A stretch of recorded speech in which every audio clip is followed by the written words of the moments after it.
So hi, I'm Russell Bishop, and a little quick synopsis of how I got to my current level of spiritual pursuit and awareness.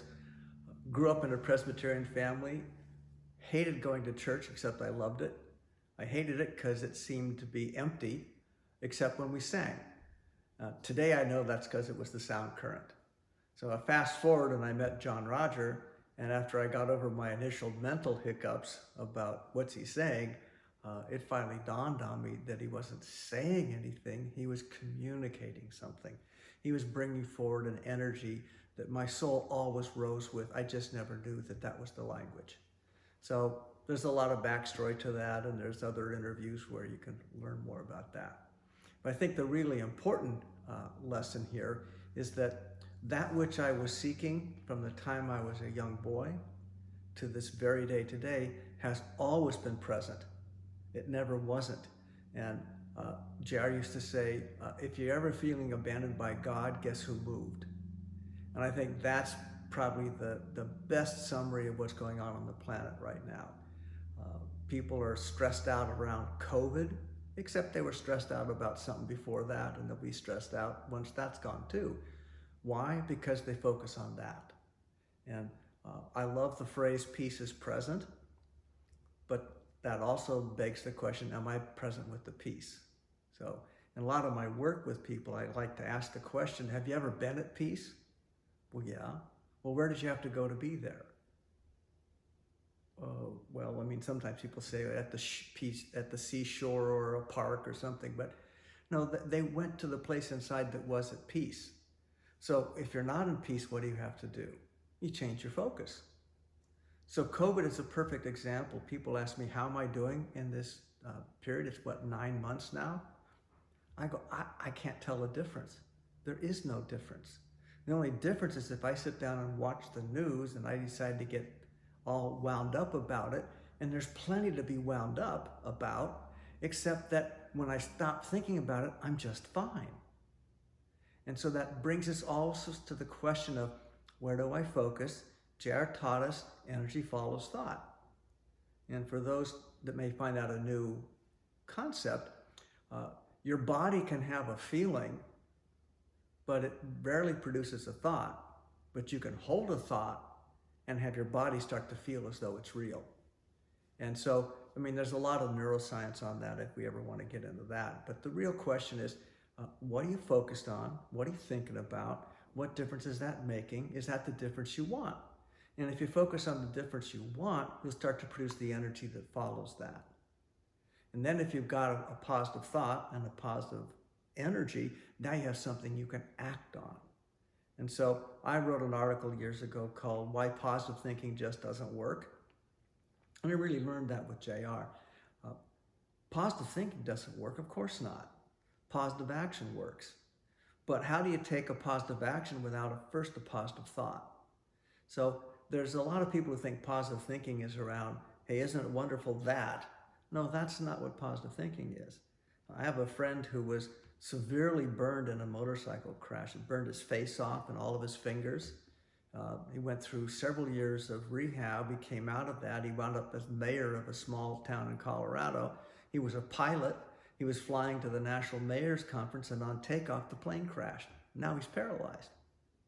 So positive thinking, oh yeah, this guy is real positive. But the way he says it is, before I was paralyzed, there were 10,000 things I could do. Now there's 9,000. Should I cry about the 1,000 I lost or celebrate the 9 I have? And so today he's a multimillionaire, self-made, one of the most sought after public speakers in the world. Why? Because he knows that whatever's present is there for him to grow and uplift with, not to go down and cry about. So same circumstance, just like COVID. It's just a fact of what's there, but it doesn't have a fact of impact on me. I have to produce the impact on me. So I want to stop you there because you're doing really good. Can you give me 3 things that you do personally that can help someone? Because that was great explanation. What is 3 things that you can share that you do? That I love how you said, I keep away from the news. That's what I do. So the first and foremost thing that I do is my spiritual exercises. Inez and I wake up in the morning, and the very, very first thing we do is we go into our meditation room. We call on the light. We send the light to the planet, to all those in need, to our families, friends, spiritual family, and of course to ourselves. And then we do our spiritual exercises. And that is the single biggest key to me. Then the next thing I do is I ask myself, what do I want today to be like? So I start each morning after the spiritual exercises with, okay, so how's the day going to go? Not necessarily all the things I'm going to do, but what am I going to experience while doing them? And it's a mix. Of course, I think about doing, like right now I'm writing my book.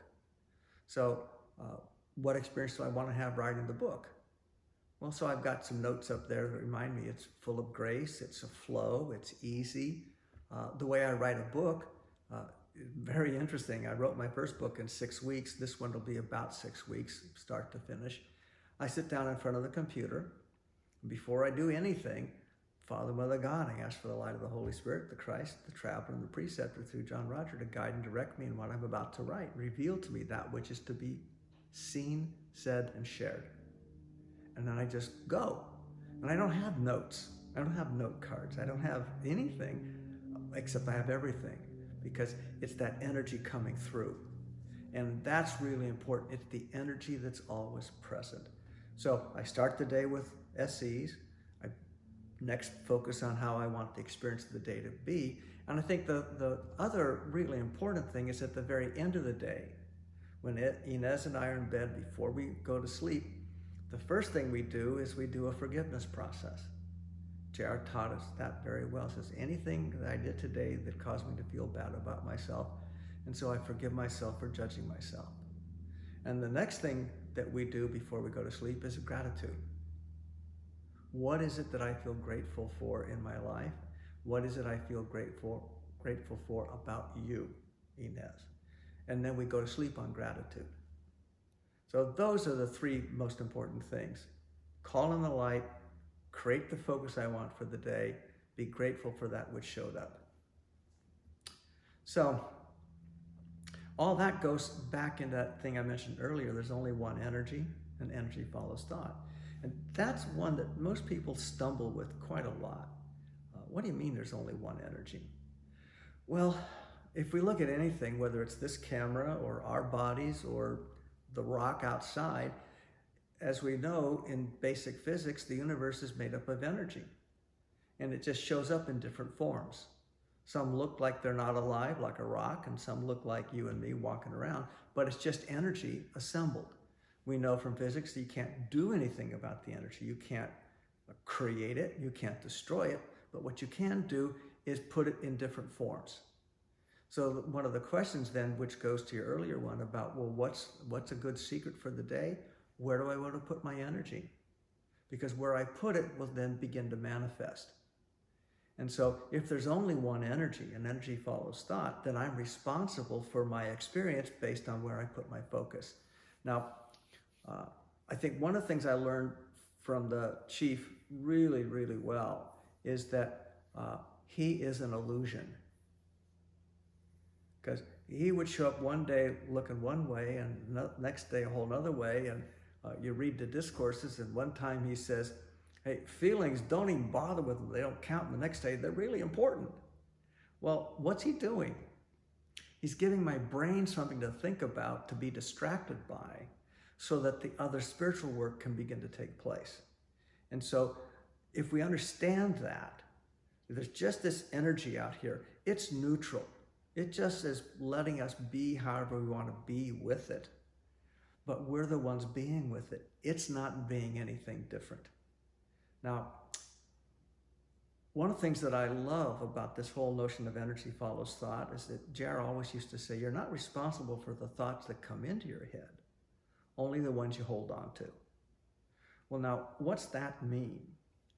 Well, let me back up and come into this out of the sort of physical world, if you will, about energy, into the energetic world about energy.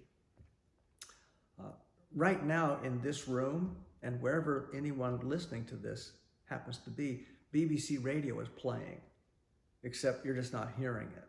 Why? Because we're not radios. But if we had a radio and we tuned to BBC, we'd hear it. Why? Because the signal's in the room. Now, the signal is an energy, it's a frequency.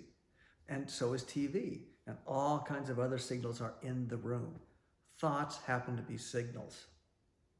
They're energetic forms. Now, there's a whole field of psychology around herd behavior and what happens when groups get all wound up in themselves.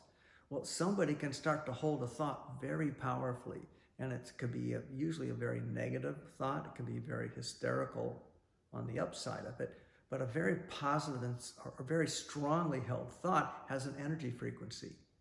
Well, you've seen other people who were in joy and you knew it and you didn't know why they were in joy. They may not have said a word, or in deep pain and you knew it. Why? Well, because their pain, their joy, their whatever is a frequency and it vibrates. And there's a part of you that knows pain. And so if you experience the other person in pain, your pain vibrates as well. Now, if you're not clever, you'll go, oh my God, I'm experiencing pain. If you're clever, you go, I'm noticing pain, but I'm not in it. But if you dwell upon it, you'll be in it. Now, the good side of that is someone can be in great joy and you go, oh, whoa, my joy frequency is moving. And if you're not clever, you go, well, shit, that's not mine. If you're clever, you go, oh, wow, I'm in joy. I'm in the joy frequency. I can enjoy, I can be enjoying that which is going on. So we align with the frequencies, either positively or negatively, but the frequencies are there. So just like BBC is playing, one of the things that kind of winds me up sometimes around people in the movement is when they want to call in the light. Now, this is one of those JR things. There's things on tape where he says, I'm going to call in the light. And other times he says, no, the light's already present. I'm going to call myself into the light. So that's another one of these illusion things about the chief. He's showing us that we can twist into this ever so slightly and radically change the experience. So when JR passed in 2014, all kind of people went into dramatic hysteria, and other people went into great upliftment. Same fact, different qualities of experience. Why? Well, some of us put our focus, our devotion into the body that carried the traveler, and we felt great loss. I felt some of that myself. I had an opportunity to be close with JR, not as close as you, but pretty close. But I also instantly knew, wait a minute, he's more present than he ever was because I don't have the physical to be distracted by. And so then it occurred to me, well, wait a minute. How many times did JR say, the thing you're seeking for is seeking you, and the thing you're looking for is the one doing the looking? These are from St. Francis and Rumi, but JR had his own way of bringing that to light. And the real notion there is that energy that is the traveler, did he not say thousands of times, it's in us? And yet we look to the external as though it's out there. So it's a form of idolatry to say, well, let me go worship my discourses, or go worship prana, or go worship Mandeville Canyon, or go worship a thing. And the body was a thing, but it was the energetic that was present. Well, that energy is in you as it is in me. It's just that we are awake to different levels of it. It's in every one of those walking around loose. We just are different levels of awareness of the vibration. And as we become more aware, we move with that vibration. As we move with it, it changes the quality of our action and experience in the world. So, it's I don't know whether this makes any sense to anyone listening, but again, BBC is in the room. Well, the spiritual teaching is in the room. It's a frequency, it's a vibration. Am I listening to it? Now, biblically, it says, let him who has eyes see, and him who has ears hear. Well, what's that mean? And Jesus went on to say, you have eyes, but you see not. You have ears, but you hear not. Well, what's that mean? It doesn't mean someone has got their fingers in their ear or patches on their eyes. it came home to me in 1978. I was about to go in for eye surgery. It's called radiokeratotomy, where they put little slits in the cornea so it'll correct vision. And I was pretty Coke bottle blind.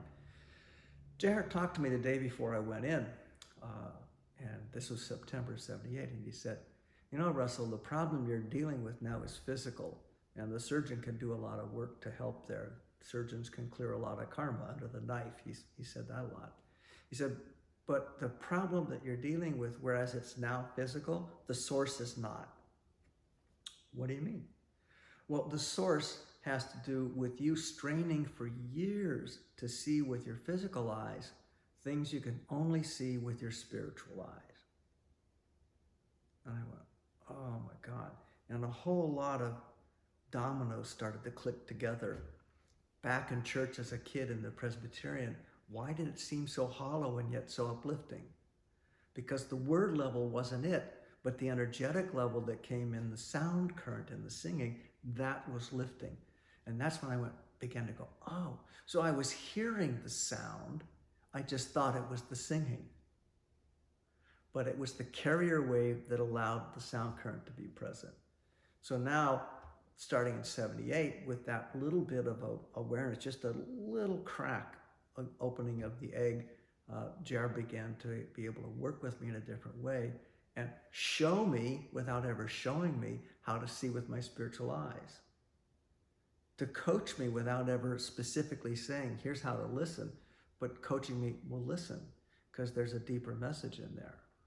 Today, I talk about the difference between my self-talk and my soul talk. Mm-hmm.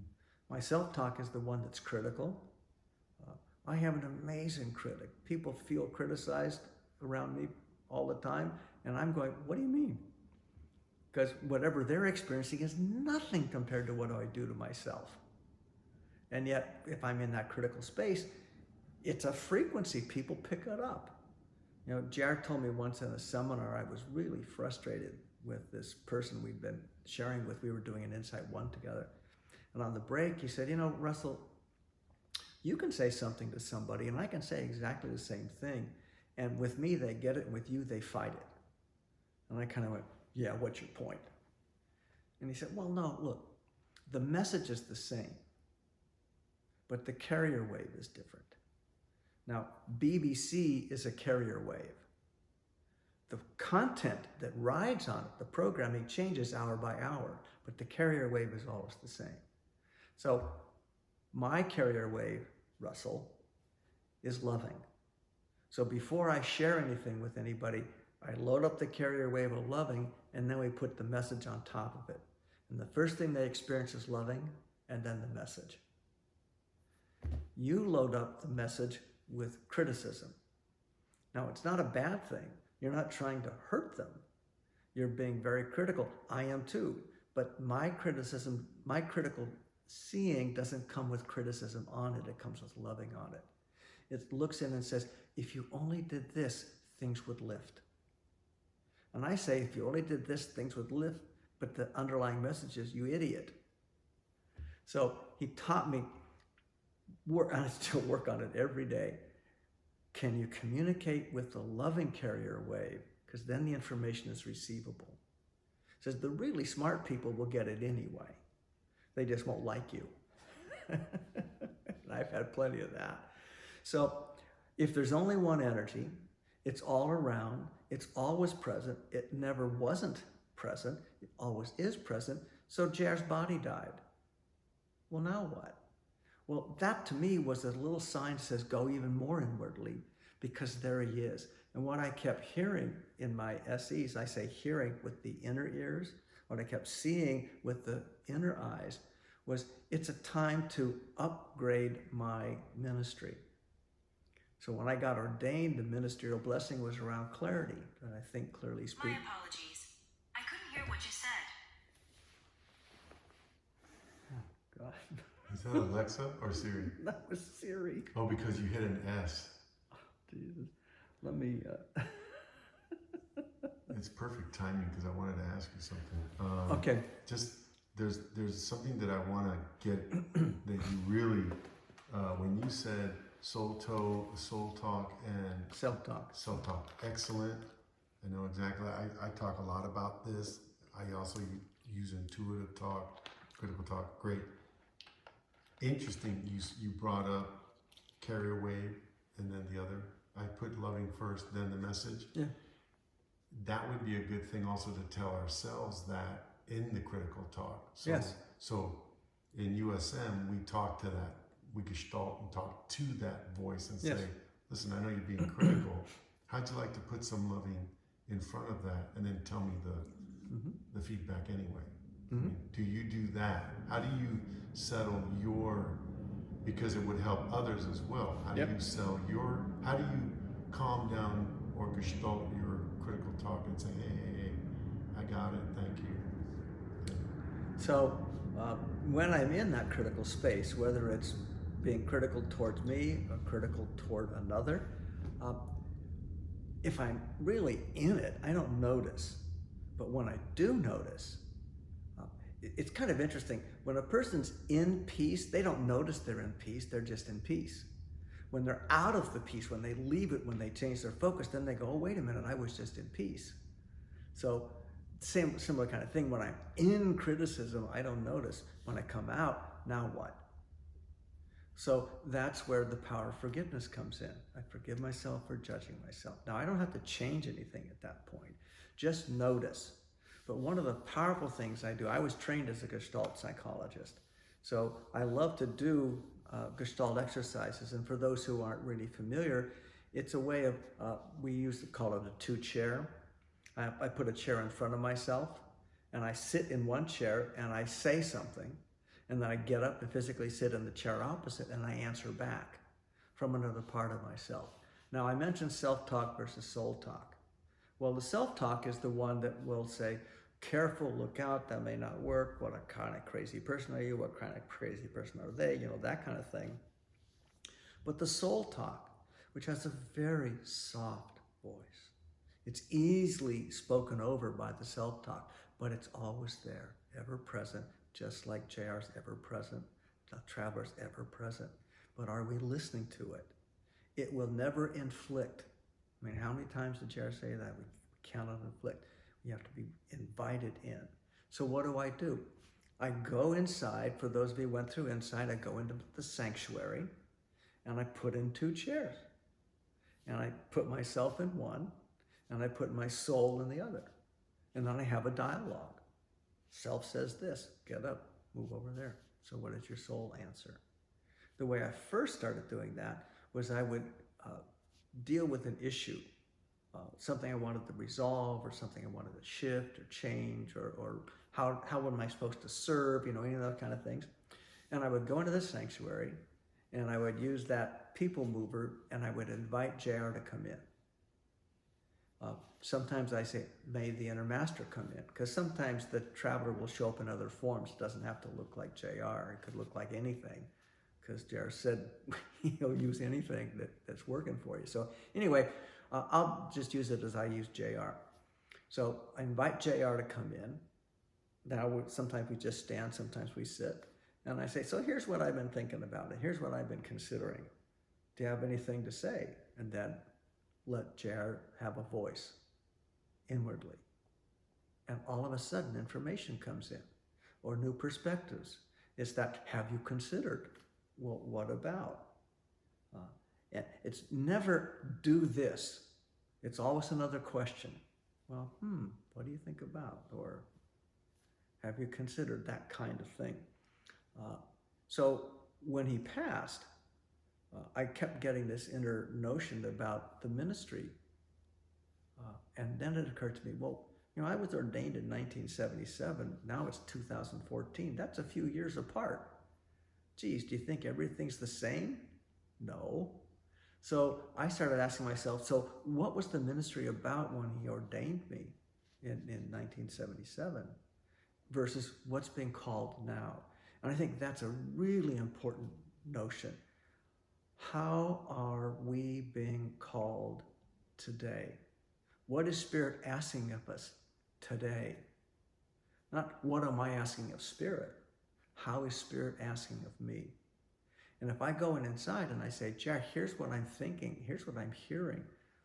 Well, boy, when I say, I think Spirit's asking this or suggesting that, he may come in and say, yeah, and there's this element and that element, and just add this to the package, and run know what shows up. And again, never directive, just saying, well, add this or consider that, or what happens if, and things shift a lot. And that led to this program Inez and I did for a while called Conscious Conversations for Ministers.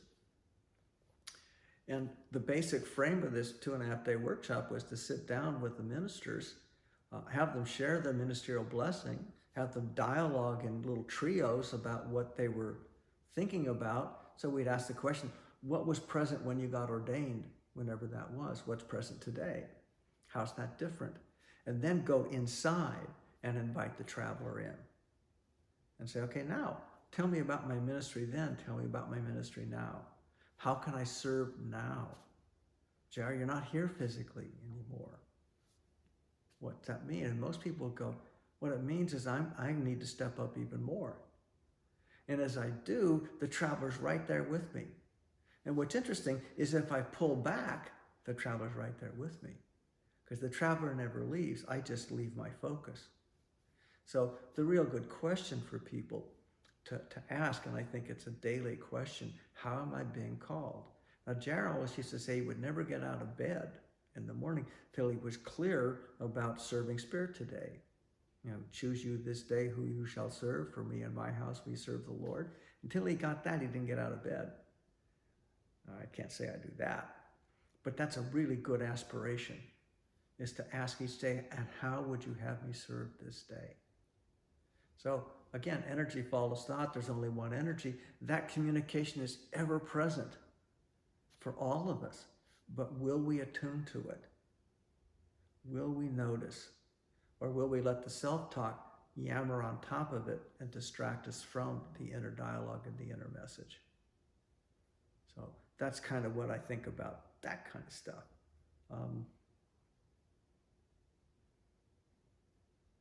I think, go ahead. You went into the Gestalt. Now, when I was working with JR, still do, is the way that he taught me, the way that my learning accelerated and I learned it from acting is, I always said Gestalt in the way that I saw the form, not the talking back and forth. I always use that word as the identifier of, do you see this and this and this together? And once I saw the whole picture, Yeah. like the script, the director, in reading, I could never get it.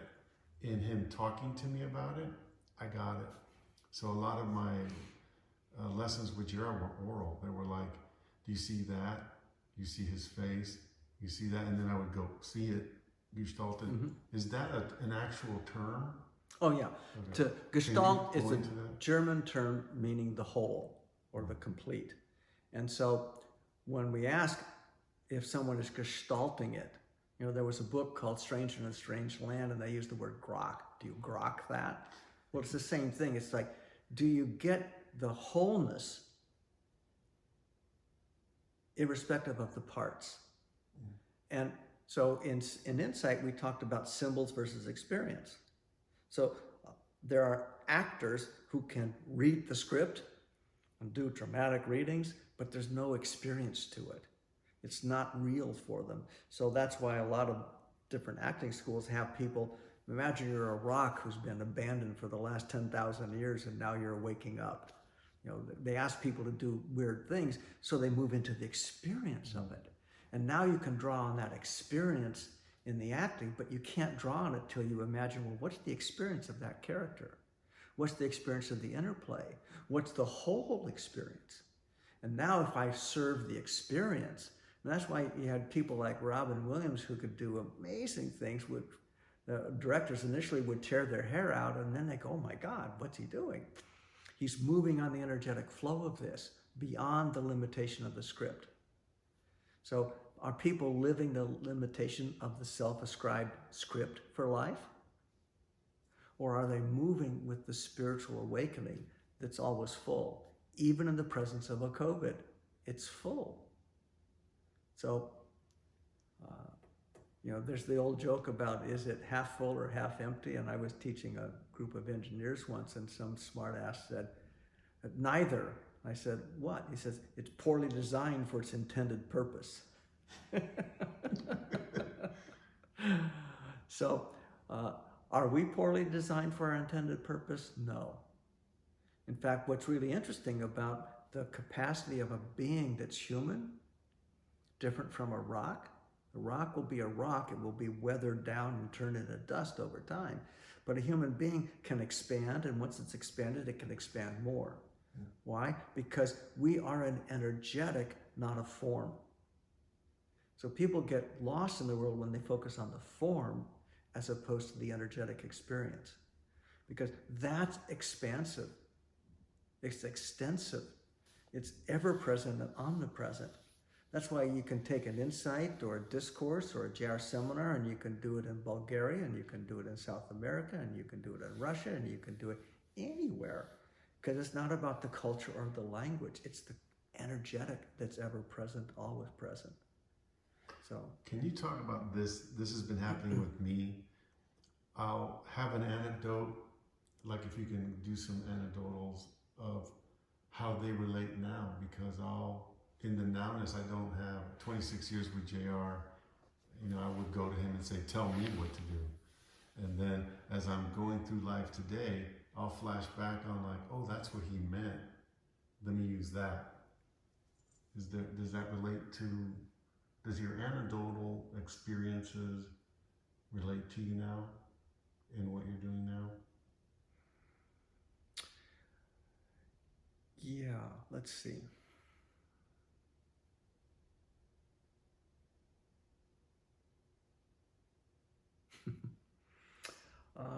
Well, there's a lot of different things. I remember one day I was running Insight, and Jared called me on the phone and talking about something, and some part of me felt pretty criticized by the whole thing. And I thought I was doing a correct thing, and I sort of raised my voice and went, what do you mean? And he went click. He just hung up on me. Back in the days when there were phones that you hung up. I was sitting there stunned, and 20 seconds later the phone rang again. He said, are you over it yet? Well, that's a great reminder. He was never disturbed or put off or upset by how me or anybody else reacted or responded, because there's always another choice to respond anew. And that's why every moment is new. So just that little thing, click. He sent me an email once, but back when email was brand new. And I had done something, I don't know, I had this thing about precision and the way we did Insight, and we wanted to hold the energy and really contain it and let it be a pure vessel, not sloppy and whatever. And the staff had done something, I don't remember what it was, something of inconsequence, and I was all bent out of shape about it.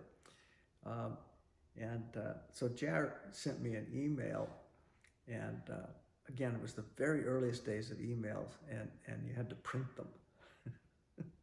Print it out. And in big block letters it said, you little pisser. I still have it upstairs. And he went on to tell me about how that was so misrepresentative of what the energy is. And I have to keep remembering that. Remembering to become one with is be one with the energy of the loving. Because it too can be distorted into judgment or demand or any kind of other thing, except it's going back to what the energy is really about. So if we go to the purity of what the energy, it doesn't need perfection. It just needs direction. And so I coined a phrase, are I directionally correct or perfectionally correct? And Jerry was never about perfection. It was always about course correction. And then that kind of goes to something that I sometimes would lament. It's like I suppose many people over the years go, well, am I making any spiritual progress, or this, that, or did I fall off the path, and all that kind of stuff. But as much as he would talk about the spiritual path, he would often say, and it's a myth. Because the problem with the metaphor of path, this path says I'm in point A going to point someplace I'm not. And yet every spiritual path on the planet leads back in. So when we ascribe to the notion of being on a path, we keep reinforcing, I'm not where I'm supposed to be. I'm supposed to be different. And no, I'm supposed to be the same. There's that old postcard says, I used to be different, now I'm the same. Jerry used to say, ordinariness is next to godliness. So it keeps reminding me, for me, God, when I started doing all this stuff, I had this sort of self-importance that somehow I was the message as opposed to the messenger. I can remember one seminar, I was really impatient with the group. And on a break, Jerry said to me, you've misunderstood your role. Yeah? He says, well, you think you're here for the harvest. You're just here to plant the seeds. They come in their own time. And that, what a huge difference that made. And still to this day, I'll remember that when I get impatient with somebody because I think they should have got something by now. It's like, oh, no, wait. Maybe all I was doing was providing a seed, or maybe the seed was planted and I'm just providing the water, or maybe I'm providing the light so the leaf can produce its chlorophyll and grow. You know, my job isn't to harvest. None of us is. It's just to be there in support of each of us unfolding, each of us growing in the light. So that's kind of what showed up. That's awesome. So where do we go now? What do you see happening? We're like in the middle of elections or about to finish it. I'm experiencing personally that we're all connected, especially the initiates and ministers, and we're doing some grand work. If we knew about it, we'd probably screw it up. So do you have something in there that is a conscious conversation with Russell that you'd like to put out? Yeah, I think, see, if I roll back in time, you've heard people say, as contrasting to Trump, says, oh, God, we thought George Bush was bad. Now we think it would have been great to have more of him. Except at the time, it was all exact. It just twisted up in our knickers as much as those folks are now. And yet one of the things I noticed at the time, and I was really disturbed back then, because I was traveling internationally a lot, and people would just, in different countries, go, what are you doing over there? Like, oh, it wasn't me. And I could get all twisted up in my mental knickers about how bad everything was. Except I would wake up and I wouldn't notice I was bad. I'd have to listen to the news again, or I'd have to think about, so remember, energy follows thought. So I'd have to put the thought in the head. Jared said, you're not responsible for the thought that comes in, just the one you hold on to. So I kept rehearsing the thought that things are bad, and then I would feel bad. And then when I stopped thinking that, I didn't feel any different at all. And then I could roll back. You know, my dad went bankrupt twice when he was alive, and then when he died, we went bankrupt for the third time in 6 years, which today you can't do, but that happened. And I wound up living in my car, and I had exactly $6 to my name. I remember that to this day as a standard for, but I didn't feel like I was in bad space back then. I was just in a condition called I had a car and $6. Nice. And so it's just really amazing. I mean, I can look back to our growing up where we didn't have much. We had more than people with less, but not nearly as much as people with more. But I never noticed. I just noticed, oh, their house is different from our house. But I was okay. And somehow that holds all across time. I'm okay. You know, there is no right or wrong, save that thinking makes it so. No good or bad, save that thinking makes it so. So I look in the midst of what's going on right now. I mean, there are ministers in this movement who are on both sides of that political equation about who's the right person to be the president. And I mean, I have my point of view, but it doesn't make any difference. There's a difference out there someplace, but not a difference in here. So I think that the opportunity, no matter what the outcome is for people to rise to the level of what matters. And what matters isn't what's happening as a mechanical process, a transactional process. It's what happens as an experiential process. So as I talk to people about affirmations or visualizations, it's just as simple as saying, and you blend that together with symbols versus experience. So if you want all those symbols things, you have the money, house, job, car, political, whatever, so that what? So that you'd feel more peaceful, you'd be more secure, you'd have more love in your life. Well, what can you do today that will be more peaceful? What can I do today that'll be more loving? And if I just do a tiny, eensy-weensy bit, that's an eensy-weensy bit more than I had the day before. And if I do that 7 days in a row, I still may only have an eensy bit. But after a month, I have a bigger eensy. And it just keeps growing. And over time, it becomes a much more full expression. And I think that's the opportunity in front of us. No matter what happens transactionally in the world, can we bring the loving into it? We don't have to love the circumstance, but we can be loving in it. So, see, I got that really clear back in 1971 when I got hit by a tear gas canister on a strike line at Berkeley. I picked it up to throw it back, not knowing it was going to be really hot. And somehow it yanked me out of my body. So literally, if you could imagine being about 20 feet away and 20 feet up, I was up there looking back and I saw this long-haired, bearded guy screaming, "Why don't you idiots love us?" And then dropped the tear gas canisters. This wave came over me. He says, "Oh my God, my whole purpose was around loving. And the strategy was yell, scream, and throw things." So Jared used to say, you can't fight for peace. That's like screwing for virginity. You know, it cleaned that up a little bit. But that, I think, is really what's important. Can you bring loving into the situation?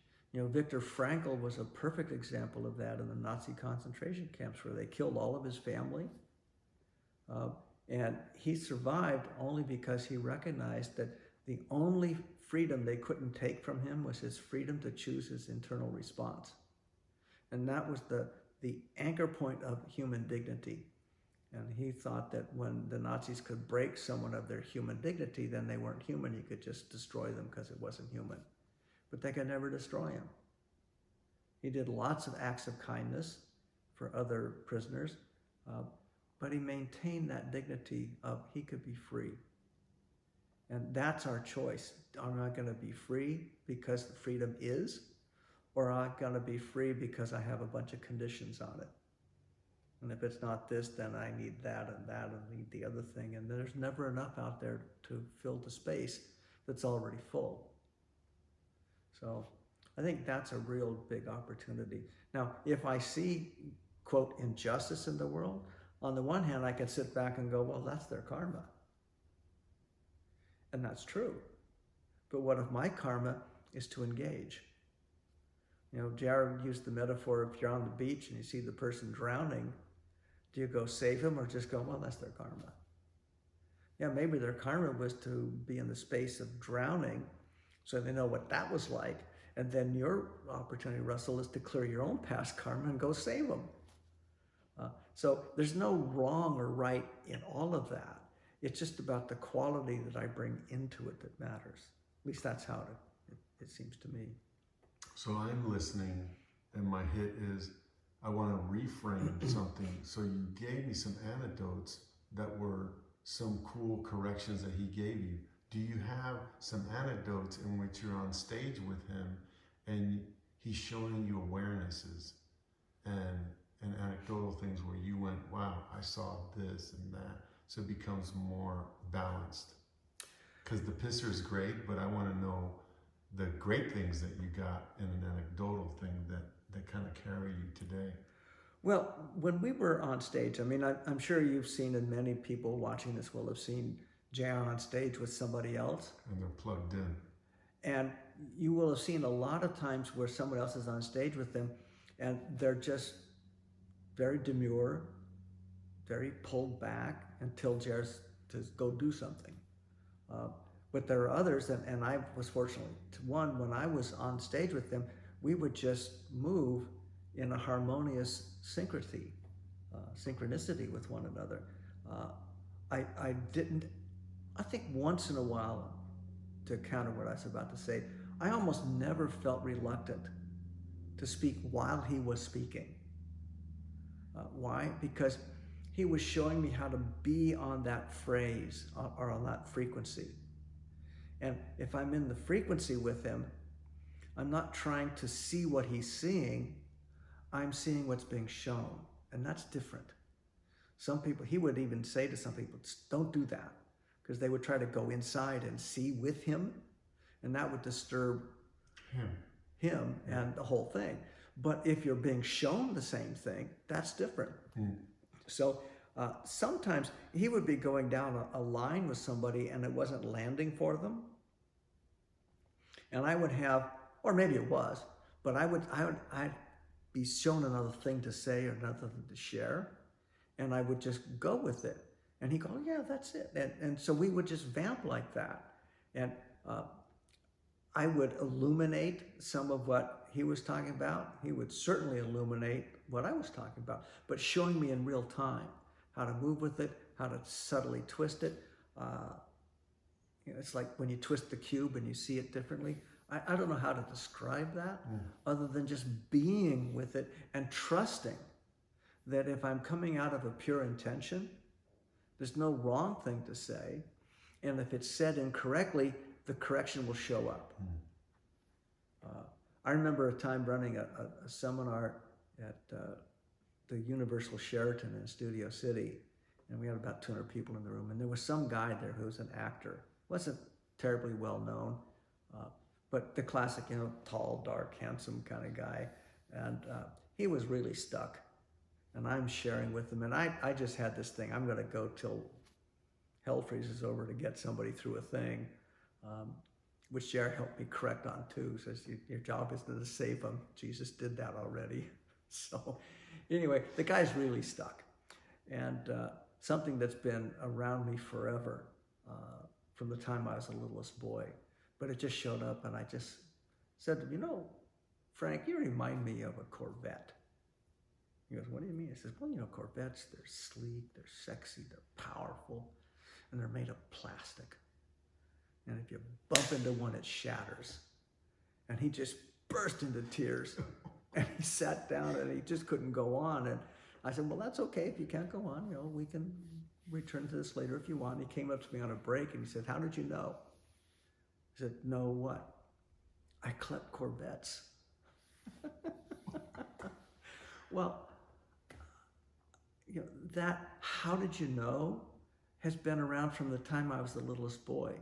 I mean, when I was 6, they coined the nickname for me, encyclopedia. Because people would ask questions, I would just know. Now, today I know it's because it's plugged into that universal knowledge. But that's still present to this day. I mean, if I go in, my ministerial blessing, again, is about clarity, as long as I don't try. So if I show up and I have a too defined of a script, it don't work. I may know a direction about where we want to go, but I need to be in the energy to let it direct me, and then to trust what I'm being shown, even if it wasn't part of what I thought was supposed to take place. And I just learned with Jared, he would say, trust it, just go. Because something would show up like that Corvette metaphor. And it would be staggering how many times that would be exactly the metaphor the person needed. Thank you, because you just, I listened to this thing. I was like, I hang around with Leslie so I can remember things that I forgot while I was with JR. Oh, that's what was going on in the lessons. But you did So What Now? Yeah. And I love that, because JR was all about so what? Like, oh, JR, I did this and I feel this way. So what? Let's go eat. Is there something that you can bring into this as we can close about people make a big deal about it. And I also heard JR in the JR marathons. I played tons of stuff and encyclopedias going in my head, but he goes, the biggest karmic bill there is guilt. So I think that's why he said a lot of like, so what? Like, move on. Yeah. Next. Can you? Yeah, the workshop you're referring to, we called What's So What, Now What? And the thing was, yeah, you need to understand what's so, because you may need to address it, but you also need to understand that what's so is just so what. And as soon as you get that, you can figure out what's the next step, because there's no wrong steps, there's just a next step. Right. So I remember there was a minister who came into the movement in the late 70s, and he came in with sort of potentially sort of less than clear intentions, and he basically created a Ponzi scheme, and he went through the movement getting people to give him money for these fake investments. And one of the first people he came to was me. So he came to me and he said, well, how can I help Insight? And at the time, Ariana was interested in bringing Insight to the UK. And so Roland said, well, let's fly you over. So we flew over and did some guest events in her house, and he put me up in great hotels. And he just really, he did a lovely thing in terms of helping Insight get to Europe. And what came after that, he said, I just think it's terrible that you're being paid so little. You should have, let me see if I can help you. I have these investments that I make, and they're usually for people with a lot more money, but they turn quickly. And I've got one that somebody just fell out, but if you can put 5,000 in, we'll get you probably 40% return in maybe 2 weeks. And of course, some part of me went, oh yeah, I guess I should be doing better. And so I gave him the 5 and I got 9,000 back. And it was like, wow. And then a few weeks later, he said, there's another one of these that just showed up. And he had this string, and I gave him the money, and it came back, like almost doubled. And then what I didn't know is he started telling other ministers, well, Russell's investing in this. Oh, well, if Russell's investing in it, then it must be good. And so all kinds of, and it I don't know how many hundreds of thousands, if not millions of dollars were built out of people. And finally mine too, because the last chunk, which is all the money I had, disappeared because it was just a Ponzi scheme. And I was in Paris with him when the phone rang in the middle of the night. It was JR. Russell, yes? Where are you? In Paris. Is this other minister there? Yes. You should get on the very next plane you can and get home. Pay for it yourself. If he's given you any gifts, return them, because he's going to be arrested and he's going to wind up in prison unless you want to be there with him. Get out of there. So at this point, I have no idea what was going on. So I'm just, oh, God almighty. So I get on this plane and I fly back to Los Angeles, and then the whole thing unfolds, and there's a whole saga behind all that.